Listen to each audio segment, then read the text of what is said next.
سورہ سجدہ میں ارشاد فرمایا تم نہ سورج کو سجدہ کرو اور نہ چاند کو، بلکہ اس اللہ کو سجدہ کرو جس نے انہیں بنایا ہے، اگر تم اسی کی بندگی کرنے والے ہو۔ اس بات کی توضیح میں غام صاحب لکھتے ہیں اپنی تفسیر البیان کے اندر، یعنی خدا کی بندگی کا دعویٰ کرتے ہو تو یہ بندگی اس طرح ہونی چاہیے ہے کہ جو علامات اس کی بندگی کے لیے خاص ہیں ان میں بھی کسی کو شریک نہ بنایا جائے۔ استاد امام لکھتے ہیں یہ امر یہاں ملحوظ رہے کہ مشرکین عرب اللہ تعالیٰ کے سوا دوسری چیزوں کی بندگی کرتے تھے، تو اس کے متعلق ان کا دعویٰ یہ تھا کہ صرف اس لیے وہ کرتے ہیں کہ یہ چیزیں خدا کی قربت کا ذریعہ ہیں، گویا ان کی بندگی ان کے ذام میں خدا ہی کی بندگی تھی۔ اس ٹکڑے میں ان کے اس الزام کی تردید کی گئی ہے۔ ہم سب سے پہلے مجھے بتائیے گا کہ یہ قرآن مجید جا بجا کہتا ہے، آج کے دور میں چونکہ ہمیں بات نظر نہیں آتی اس لیے ہم اس پہ ذرا تھوڑا سا تردد بھی ہوتا ہے، سورج کی پرستش، سورج کی پوجا آج کل کو تو ہمیں کوئی نظر نہیں آتا اس طرح باقاعدہ سورج کی یا چاند کی پوجا کی جا رہی ہو، یہ کسی خاص عہد میں پوجا کی جاتی تھی اور اس کی وجہ کیا تھی سورج کی پوجا کی؟ انسان دنیا میں جب اپنی حقیقت پر غور کرتا ہے تو اس کے سامنے جو بنیادی سوال ہمیشہ رہا ہے وہ یہی ہے کہ میں کہاں سے ہوں۔ اب میں کہاں سے ہوں تو یا اس کا سبب اس کو اس کی کائنات میں نظر آ جائے گا، وہ مطمئن ہو جائے گا۔ میں جب کسی چیز کے بارے میں تردد میں مبتلا ہوتا ہوں تو دائیں بائیں دیکھتا ہوں، مجھے اللہ تعالیٰ نے جو حواس دیے ہیں ان کے ذریعے سے میں اپنے ماحول کا جائزہ لیتا ہوں، مجھے اس کا جواب مل جاتا ہے، میں مطمئن ہو جاتا ہوں۔ جب یہ جواب نہیں ملتا تو پھر انسان ماوراء کی طرف دیکھنے کے لیے مجبور ہوتا ہے۔ پیغمبروں نے ماورائی کے بارے میں خبر دی تھی اور یہ بتا دیا تھا کہ اس کائنات کا خالق اور تمہارا خالق اس کائنات سے ماوراء ایک علیم و حکیم ہستی ہے۔ یہ بات پیغمبروں نے ابتدا میں بتا دی اور اللہ تعالیٰ نے اس میں کوئی وقفہ نہیں دیا۔ یہ بتایا ہے قرآن مجید میں کہ جو پہلے انسان تھے انہی کو پیغمبر بھی بنا دیا گیا تاکہ دونوں چیزیں ابتدا ہی میں انسان کے سامنے آ جائیں۔ اس کی فطرت جن حقائق کو بیان کرتی ہے وہ ان کو بھی سن لے اور جو کچھ اللہ تعالیٰ کی طرف سے اس کی رہنمائی کی گئی ہے وہ بھی ابتدا ہی میں کر دی جائے، اور اس طرح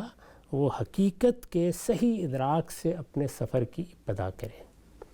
انسان کے ساتھ یہ ہوا، لیکن پھر جیسے انسان آگے بڑھتا ہے تو دو طرح کی چیزیں اس پر اثر انداز ہونا شروع ہو جاتی ہیں۔ ایک جو معاملات اس کو پیش آتے ہیں اس کے پیچھے کے اسباب، وہ ان اسباب کو تلاش کرنے کی صحیح کرتا ہے، اور اگر اس کے اندر جبلتیں رکھی گئی ہیں وہ کام کرنا شروع کر دیں تو اس میں خاص طور پر خوف کی جبلت اس کو بہت سی مخلوقات کے معاملے میں ڈرنے پہ مجبور کر دیتی ہے۔ اسی چیز کو پھر بعض لوگ تباہ افسانوں کی صورت میں مشرکانہ مذاہب کی صورت دے دیتے ہیں۔ تو یہ سب چیزیں پھر آہستہ آہستہ انسان کو متوجہ کرتی ہیں کہ شاید مجھے جس جگہ سے تکلیف پہنچی ہے وہ یہ جگہ ہو، شاید مجھے جہاں سے کوئی خیر پہنچا ہے وہ یہ جگہ ہو۔ جیسے جیسے اللہ تعالیٰ کے بارے میں انسان کے علم میں دوری پیدا ہوتی ہے تو یہ چیزیں اس کا احاطہ کرنا شروع کر دیتی ہیں۔ شرک کیسے پیدا ہوتا ہے اس پر میں نے بعض موقعوں پر بڑی تفصیلی گفتگویں کی ہیں، اور یہ بتایا ہے کہ انبیاء علیہم السلام کی امتوں میں تو اس کی ابتدا فرشتوں کے تصور سے، جنات کے تصور سے ہوتی ہے، جیسے کہ قرآن مجید نے واضح کر دیا ہے۔ لیکن جب زمانہ فترت بہت طویل ہو جاتا ہے تو یہی چیزیں دیوی دیوتاؤں کی صورت اختیار کر لیتی ہیں۔ اس میں پھر مظاہر فطرت بھی انسان پر اثر انداز ہو رہے ہیں، وہ متوجہ کر لیتے ہیں، اور اس میں اگر آپ دیکھیں تو سب سے بڑھ کر سورج اور چاند یہ ہمارے سامنے آتے ہیں، یعنی گویا دور بھی ہیں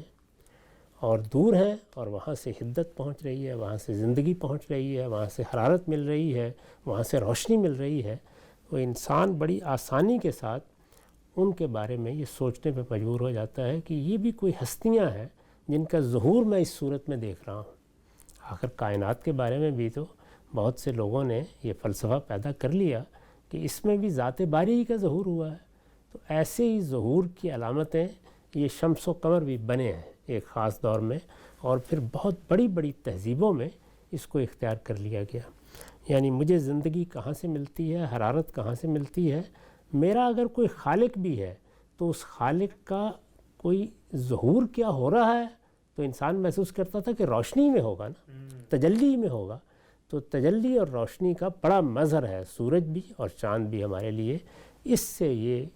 مشرکانہ عقیدہ پیدا ہوا اور پھر اس سے بہت سے مذاہب بھی پیدا ہو گئے. بڑی خوبصورتی سے ہم سے بڑی ہی آپ نے اچھے طریقے سے بات سمجھائی کہ کیسے انسان نے خدا تعالیٰ کی قدرت کی مینیفیسٹیشن کے جو مظاہر تھے، سورج ہے، چاند ہے اور باقی جو اس وقت ہمارے پاس مسٹک ریلیجن ہے، ان میں بہت ساری علامات آتی ہیں. اچھا، یہ وجہ بنی، بات سمجھ میں آتی ہے.